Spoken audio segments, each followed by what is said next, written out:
Hello and welcome to the Babble World Cup recap show. We're joined with Jake. He's made an appearance this week as well. And hello Brent again. Welcome back. So myself and Brent, we did our first recap video on Sunday, and there's still a few teams that haven't played yet. Obviously England were one of them. Japan and Senegal and Colombia, that group hadn't kicked off. So there's been a few more surprises.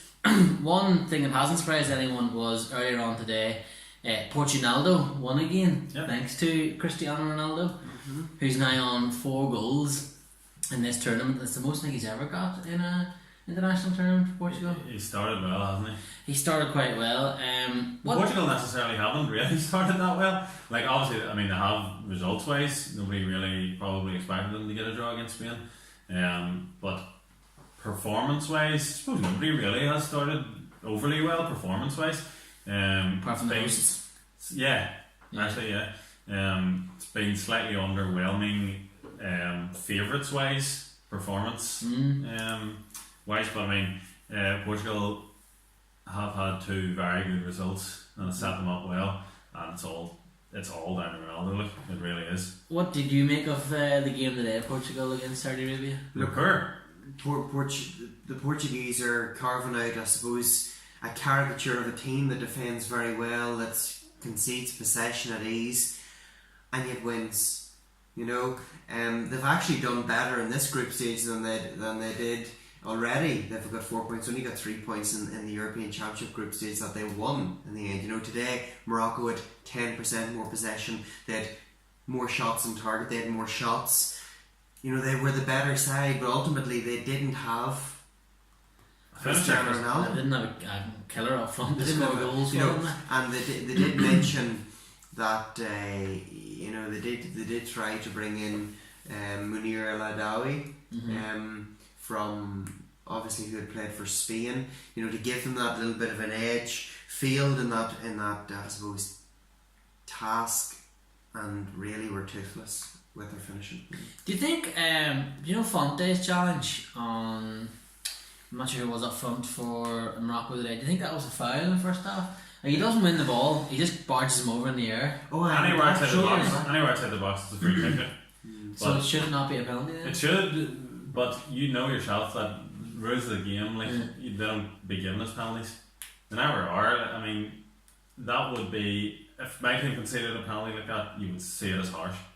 But people just accept it as a free kick. But like then again, I'd ask the question, like, you know, of course it's slightly different what happened, but in terms of the contact that was made, compared with Kyle Walker's challenge the other night on the Tunisian forward, and that challenge, you know, the contact of course is different part of the body, but in terms of the force that was used, that one was worse today. It was actually, it probably was worse, you know. Now, as you say, Brent, there's a fear, there's a reluctance on referees to give penalties outright. That's what I've seen so far, and they prefer that the VAR official gives the penalty or calls them in to review it, and therefore they didn't give the penalty, no VAR review, because it's too tight. It's one of those calls that most referees probably wouldn't give, and therefore there's, unfortunately at this time, because a penalty was arguably going to be the only chance that this Moroccan team had to score, not because they weren't trying and they weren't putting in the ground and the yards, but it's a subjective one, that penalty, I think. Sometimes given, sometimes not, even outside the box. Yeah, more often than not. As a free kick. More often than not it isn't given though, isn't it? As a forward though, Brent, you would want that as given as a penalty. Oh, I'd be claiming for it all day long. Yeah, it should have been a penalty, I think. Like, and as someone who tried to be a defender, you know, and loved those little dirty challenges, like, I would have said no penalty at all. Like, you'd have 100% done one of those tackles, no doubt about that. Certainly. You were speaking about England. Obviously that happened on Monday night. They managed to get a win in the end. That's all that matters really in tournament football, is you win your games. It doesn't matter how you win them or what happens, win them. And thankfully Tunisia forgot with a minute to go that Harry Kane was playing, which is unfortunate really. That's not ideal. Right. Decided not to mark him, decided to give him 6 yards full squared circle around of space, and he was able to score. Obviously they've been consulting, you know, the Arsenal defenders on how to defend against him, which is just don't. You know, he's too hard to mark, so just leave him.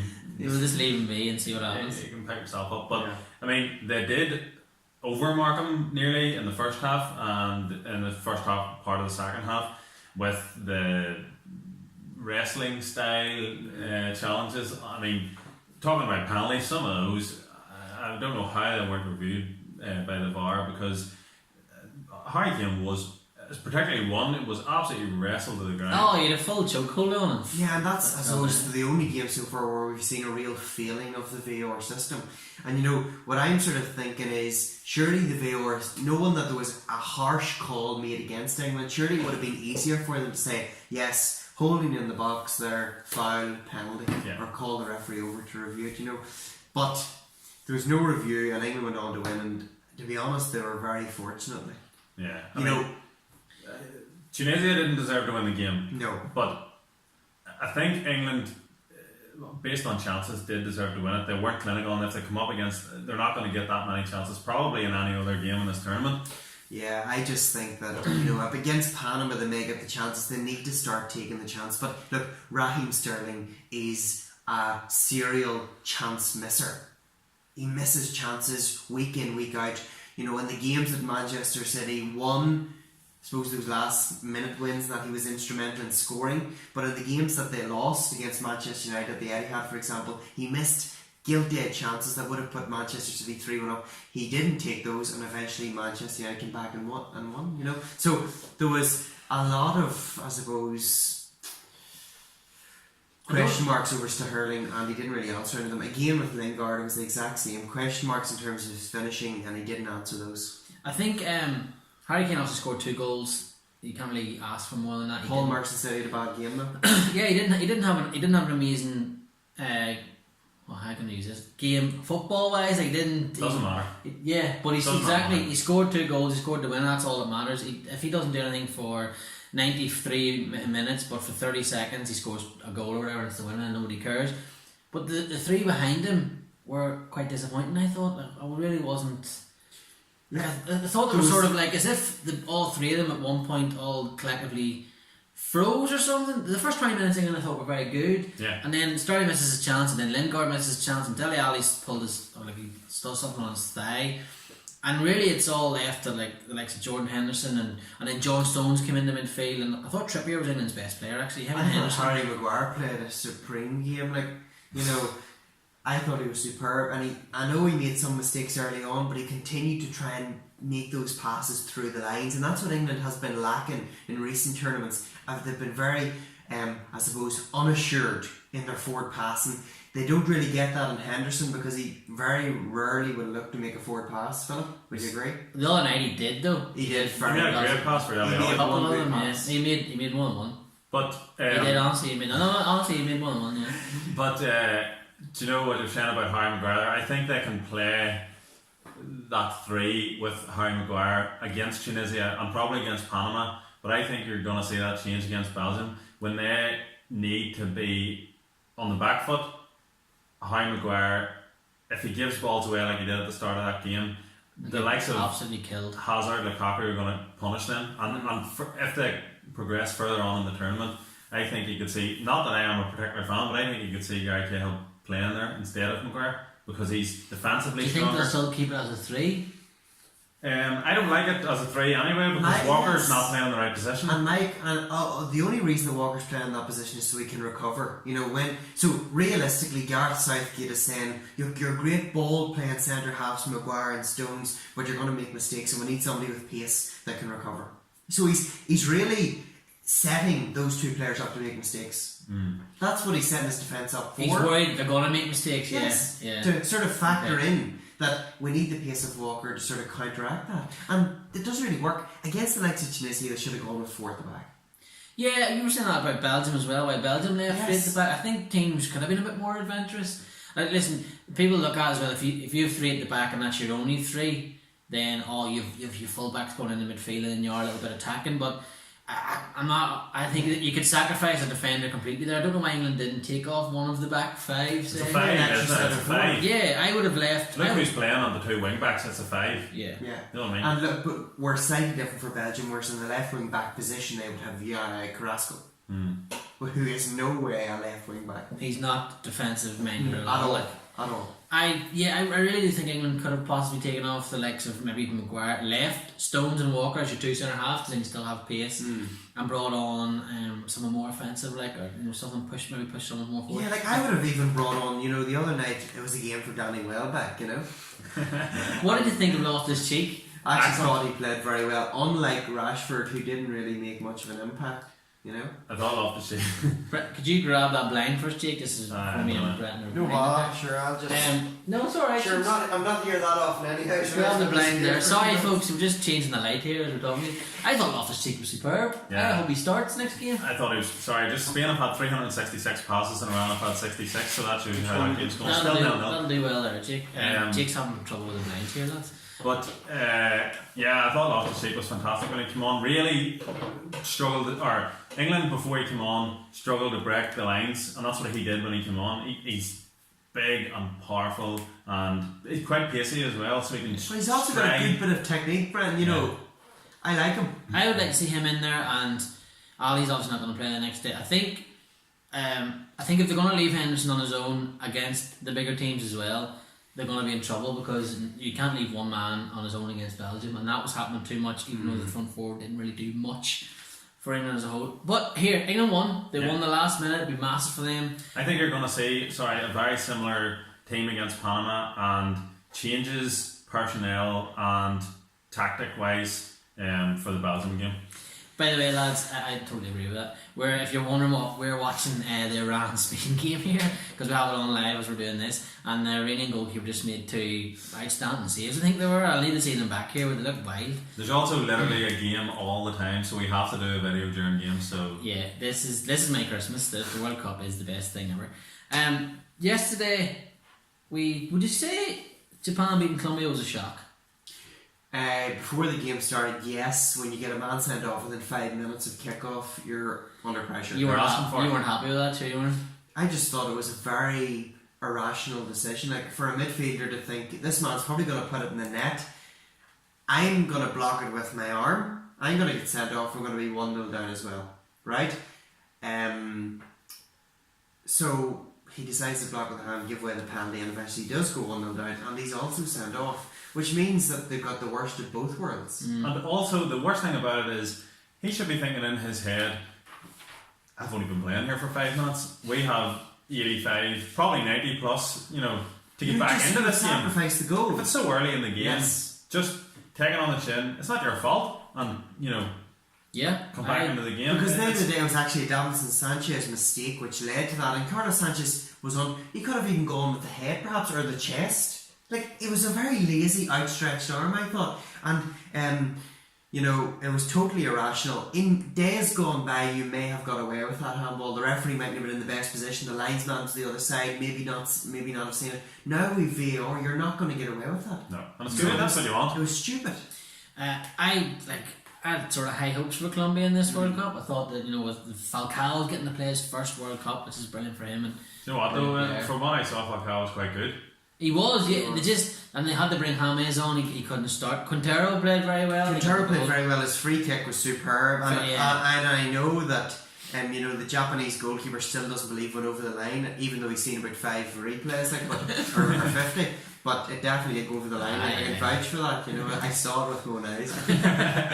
So if he wants anything right, you just get in touch. People want to call you up and just confirm. I can confirm. Do you know? But for a player, Japan, a 2-1 win against a team that were not fancied to beat. That's the first time an Asian team has beaten a South American team in a competitive game.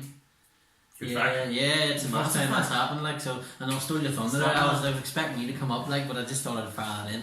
I didn't even tell you about that. I just came back in the head as we were talking. Snuck up with that one. So it's a massive result for him, because it sets him up rightly, because Senegal went and deservedly beat. I know they ended up being close in the end. Deservedly beat Poland. Poland were shocking, I thought. Offered very little in attack and were very poor in defence. Like Szczesny did that so many times for Arsenal. Came, what was he doing? Out, basically. And even Krakowiak's pass was like, you're a centre midfielder, you've played centre midfield, and you're a centre midfielder, and you're only inside your own half, and you decide to nonchalantly pass the ball back towards your goalkeeper. Like, you're going to give yourself nothing but hassle there. Well, it's an area that he shouldn't really be. Oh, We thought Iran just scored. Oh, that was close. 50-second and a half minute. Just go have a look at it. The number 10, I can't remember who it is for Iran. Inside the 18-yard box, and he volleys, half volleys it, lads, and it's literally with that wide of the post. It hit the side net, and that's how we all thought he'd scored. Yeah, but as I was saying, you're in an area where you don't need to look back. I actually hate that altogether. You know, look forward if you can. I know we were talking about Henderson earlier, but even sideways at worst. Just keep the ball, like. Yeah, or keep possession of it. In their half. Do you know what I mean? Yeah. Look, Krakowiak went to West Brom this season. At the beginning, we probably thought it was a very good signing. He was bog standardly poor and Got rid of PSG by Unai Emery. Yeah, and you know that sort of that lackluster approach has crept into his performance there for Poland. Yeah, the fact that he was allowed to go just tells you sort of yeah, it does indeed. And you know, Unai Emery's ruthlessness is also being felt at Arsenal. Well, don't you worry, we'll get on to them before we finish. So Senegal have won. Do you know what, Senegal? I was pretty impressed with Senegal. They looked 1-0 to Spain. They looked very accomplished. Sane at the back for them was very good, and Sarr as well. Obviously they've Sadio Mane up front. He was playing out wide though. Yeah, he probably they wasn't played as 4-4-2, effective as I yeah. would have felt, but No. you know, Mbaye Niang got his first ever international goal for Senegal. Yeah, What a that's right. time to score it, like, you know, at the World Cup. And do you know what, for Bellingham, he used his initiative. You did? He was smart.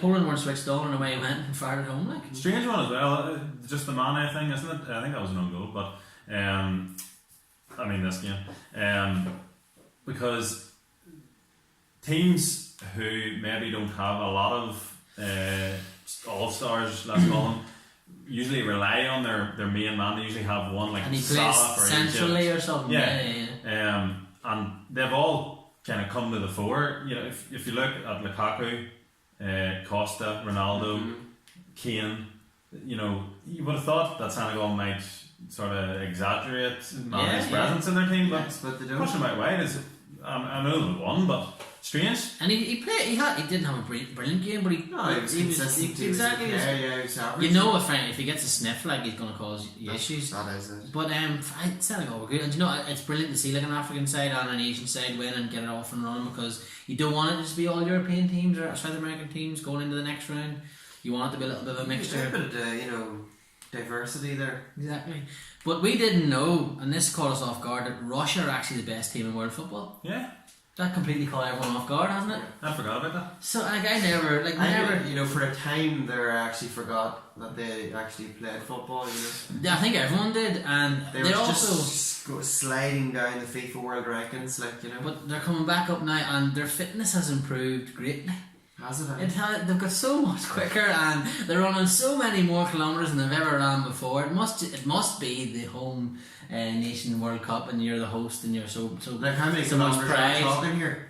I think it's something stupid like, is it 9 or something per game for the team on More than they would have done I before. think it is, and I'll get those for you, but it is a lot. It is considered a amount more than what they've usually ran as a whole team. So we're dealing here with a very lazy team until it gets to this world stage of football, like, or are we dealing with a team that isn't lazy and has some other sort of enhancing feature to their game? You know? Well, So they're injecting a lot of fitness. they've injected a lot of pace into this World Cup as well, Which is great to see, you know, and it's always good to see the hosts do well. And yeah.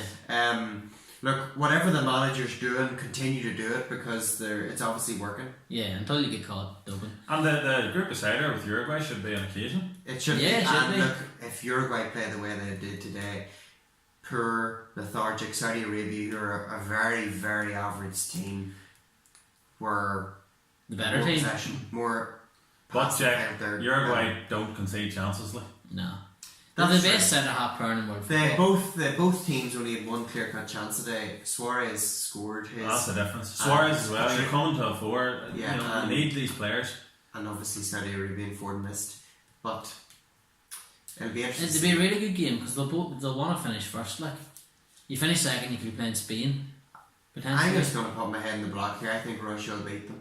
If I think they Russia will continue with that pace and urgency that they have done Yeah, so far, they've shown so far, yeah. they'll beat Uruguay, because Uruguay are playing like their manager's walking with a crutch, you know.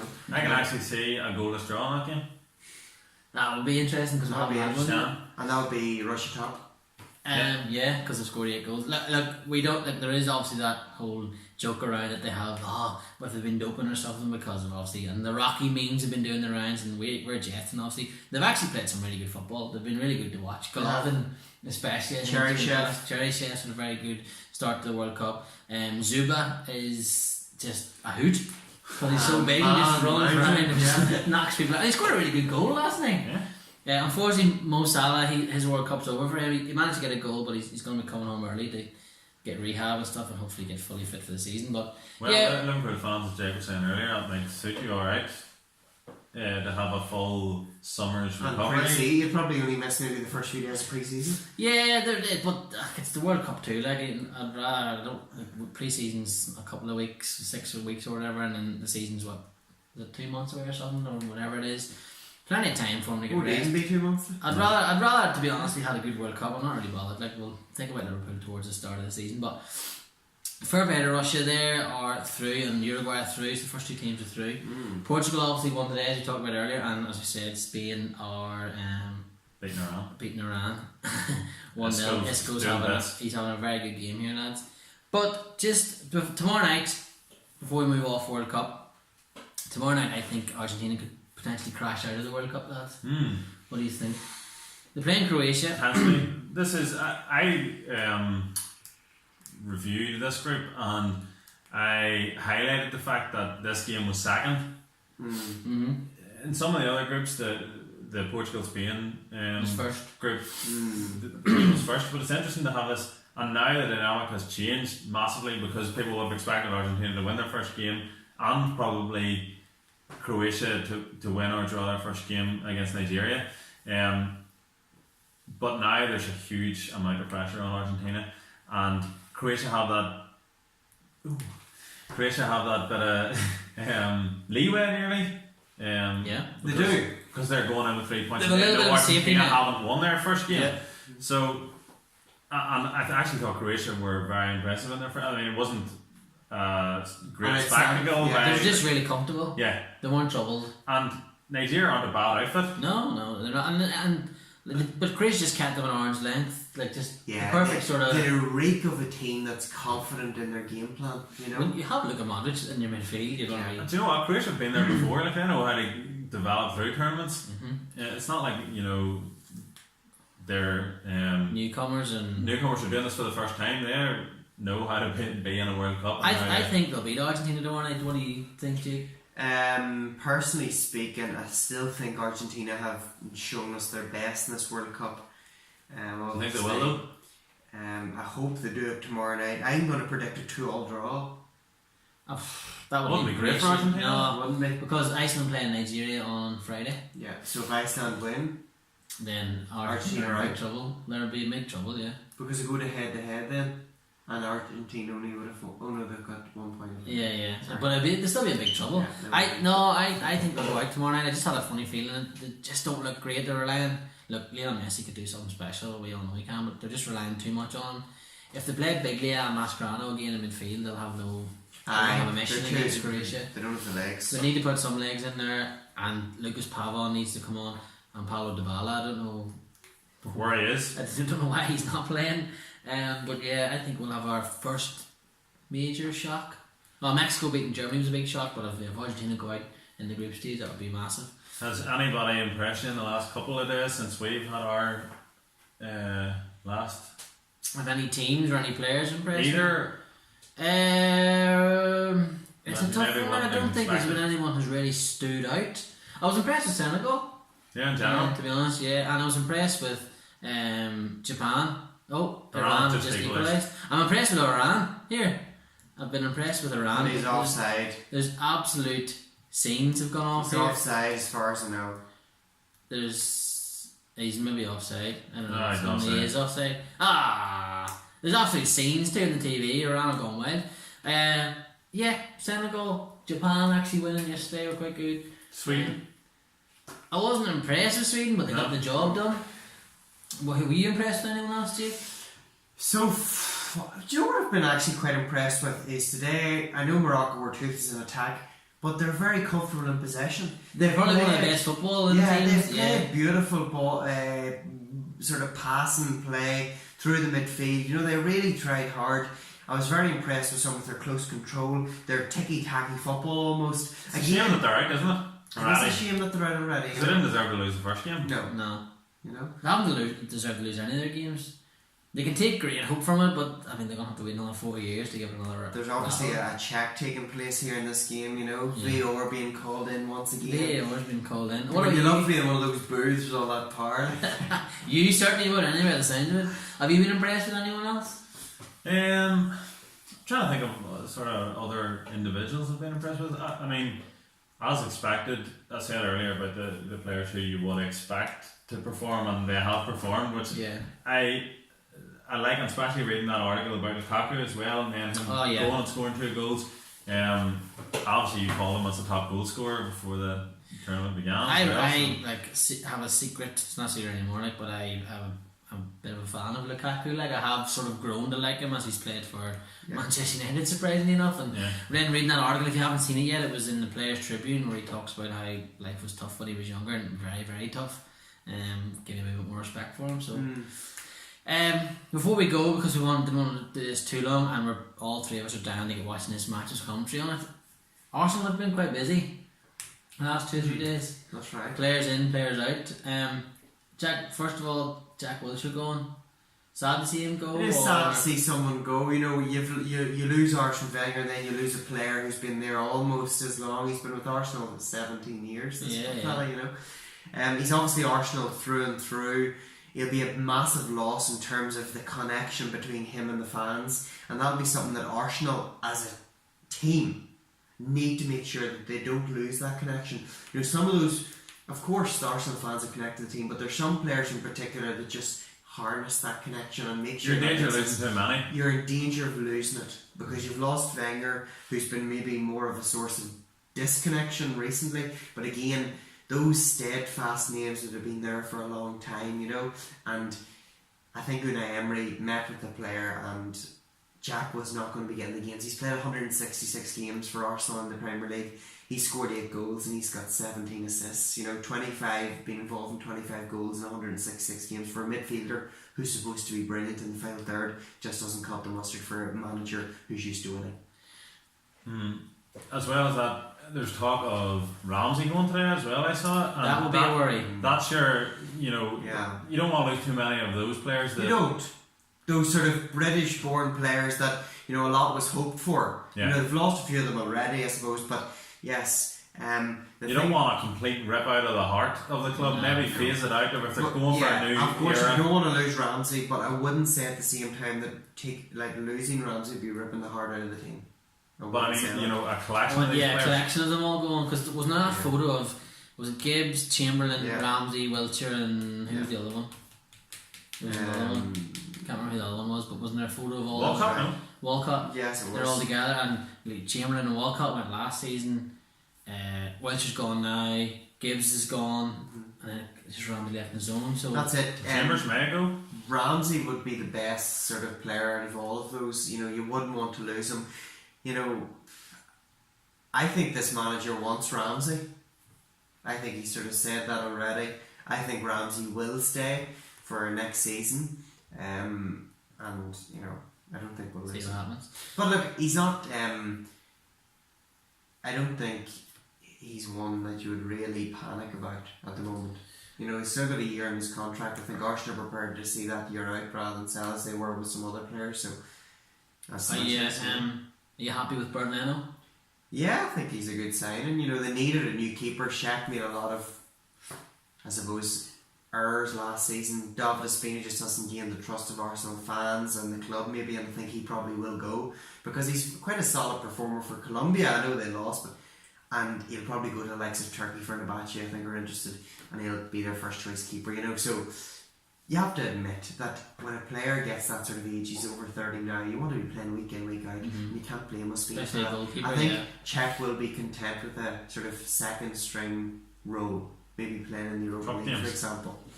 And he's probably doing his coaching badges too. Yes, you know, he's a solid man, and you know, he'd be a good man for a young German keeper coming to the league there to sort of just coach him through it, you know, and be peer mentor to him, you know. So excellent sign, I think. And Lucas Torre to come, Socrates Papadopoulos to come as well, Good. and also Is Terea done? Is it agreed I or? think Therese is pretty much done. Yeah. Well, now the Arsenal website hasn't confirmed it, but I think we're very close. That'd be a really interesting signing. He looks a very good player. He looks very good. Yeah, I know he's only made 5 international appearances for Uruguay, Still very young, like. but he's something about him, That's not just for that Uruguayan midfielder. I like Betancourt and Betancourt's Coutinho. good Betancourt player. was brilliant today. I Yeah. thought, yeah. And Chelsea and Liverpool have been quite quiet the last couple of weeks, so there's not Yeah, really else to absolutely report on. nothing out of Stamford Bridge. So, and Apart from the only thing going out of Stamford Bridge, Conte.